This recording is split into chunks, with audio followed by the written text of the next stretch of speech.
આકાશવાણી ભુજ સ્થાનિક સમાચાર કલ્પના શાહ વાંચે છે. નમસ્કાર.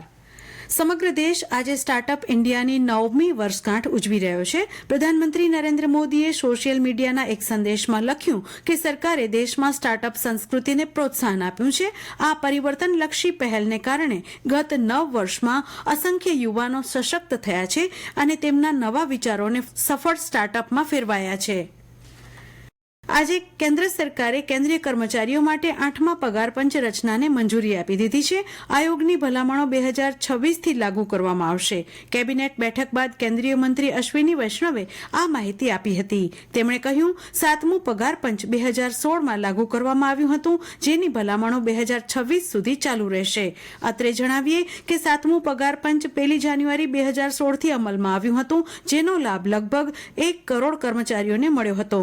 8મો પગાર પંચ લાગુ થતાં કેન્દ્રીય કર્મચારીઓના લઘુત્તમ વેતન અને પેન્શનમાં વધારો થશે. ભારતે અવકાશ ક્ષેત્રમાં વધુ એક મોટી સિદ્ધિ હાંસલ કરી છે. ભારતીય અવકાશ સંશોધન સંસ્થા ઇસરોએ આજે સવારે 2 ઉપગ્રહોને સફળતાપૂર્વક અવકાશમાં લોન્ચ કરીને ઇતિહાસ રચ્યો હતો. આ સંપૂર્ણપણે સ્વદેશી ભારતીય ડોકિંગ સિસ્ટમ છે. આ સફળતા સાથે જ ભારતીય અંતરિક્ષ સ્ટેશન, ચંદ્રયાન 4 અને ગગનયાન હિતના મહત્વાકાંક્ષી ભવિષ્યના મિશનના સરળ સંચાલનનો માર્ગ મોકળો થયો છે. આ સાથે ભારત અમેરિકા, રશિયા અને ચીન પછી આ સિદ્ધિ હાંસલ કરનાર વિશ્વનો ચોથો દેશ બન્યો છે. પ્રધાનમંત્રી આવાસ યોજના અંતર્ગત લાભાર્થીઓને સહાય ચૂકવવાની પ્રક્રિયા હાથ ધરાઈ છે. જિલ્લામાં કુલ 18,160 લાભાર્થીઓને પાયાની સુવિધા સાથે પાકા આવાસ પૂરા પાડવાનું લક્ષ્યાંક રખાયું હતું, જે પૈકી જિલ્લામાં અત્યાર સુધી 13,084 લાભાર્થીઓને પાકા મકાન માટેની સહાય 4 હપ્તામાં ચૂકવવામાં આવી રહી છે. જિલ્લામાં વહીવટી મંજૂરી મેળવનાર 13,084 લાભાર્થીઓ પૈકી 10,460ને પ્રથમ હપ્તો, 7,423 લાભાર્થીઓને બીજો તેમજ 6,617 લાભાર્થીઓને ત્રીજો હપ્તો ચૂકવાયો છે, જ્યારે 6,960 લાભાર્થીઓને પૂર્ણ સહાય ચૂકવી દેવામાં આવી છે. અંજાર તાલુકાના રતનાલ નજીક નર્મદા લાઇનમાં ભંગાણ સર્જાતા લાઇન બદલવાનો નિર્ણય લેવાયો છે, જે અંતર્ગત સમારકામ કામગીરી હાથ ધરાઈ છે, જેને પગલે ભુજ શહેરમાં પાણી વિતરણ વ્યવસ્થામાં 2 દિવસનો વિલંબ થવાની શક્યતા ભુજ નગરપાલિકા દ્વારા વ્યક્ત કરાઈ છે. આ સાથે શહેરીજનોને પાણીનો કરકસરપૂર્વક ઉપયોગ કરવા અનુરોધ કરાયો છે. બિદડા સર્વોદય ટ્રસ્ટ સંચાલિત KM પટેલ આરોગ્યધામ ખાતે 51માં મેડિકલ અને સર્જિકલ શિબિરનું આયોજન કરવામાં આવ્યું હતું. દાતાઓના સહયોગથી યોજાયેલ આ જનરલ સર્જરી અને કેન્સર શિબિરમાં 222 દર્દીની તપાસ અને સારવાર કરવામાં આવી હતી.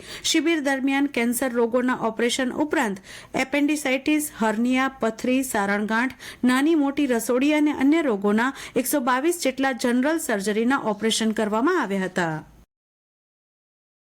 ભારત સેવક સમાજ દ્વારા દેશના 2 વખત કાર્યકારી પ્રધાનમંત્રી રહી ચૂકેલા ગુલઝારીલાલ નંદાને તેમની 27મી પુણ્યતિથિ નિમિત્તે શ્રદ્ધાંજલિ આપવામાં આવી હતી. આ પ્રસંગે ભુજના રેલવે સ્ટેશન નજીક આવેલા કોલીવાસના બાળકોમાં લાડુનું વિતરણ કરવામાં આવ્યું હતું, તેમજ તાજેતરમાં અવસાન પામેલા દેશના પૂર્વ પ્રધાનમંત્રી મનમોહન સિંહને પણ શ્રદ્ધાંજલિ આપવામાં આવી હતી.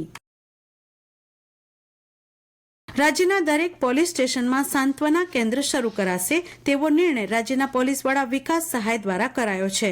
પોલીસ સ્ટેશનમાં આવતા તમામ બાળકો, મહિલાઓ અને વરિષ્ઠ નાગરિકોને સંવેદનશીલતા અને સહાનુભૂતિ સાથે સાંભળવામાં આવશે.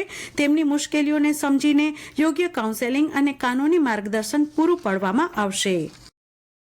જિલ્લામાં આજે લઘુત્તમ ઉષ્ણતામાનમાં વધારો થતાં ઠંડીમાં આંશિક રાહત મળી છે. નલિયામાં આજે લઘુત્તમ ઉષ્ણતામાનનો પારો 9.6 ડિગ્રી, જ્યારે જિલ્લા મથક ભુજમાં 11.12 ડિગ્રી નોંધાયો હતો. જોકે જિલ્લામાં સરેરાશ 10થી 12 કિલોમીટરની ઝડપે ફૂંકાયેલા પવનને કારણે દિવસે પણ ઠંડીની અનુભૂતિ હજુ પણ થઈ રહી છે. લોકો આખો દિવસ ગરમ કપડાં પહેરવા માટે મજબૂર થયા છે. સાંજ ઢળતા જ ગ્રામ્ય વિસ્તારમાં ઠેર ઠેર તાપણા થતા જોવા મળી રહ્યા છે. અને આ સાથે સ્થાનિક સમાચાર પૂરા થયા. નમસ્કાર.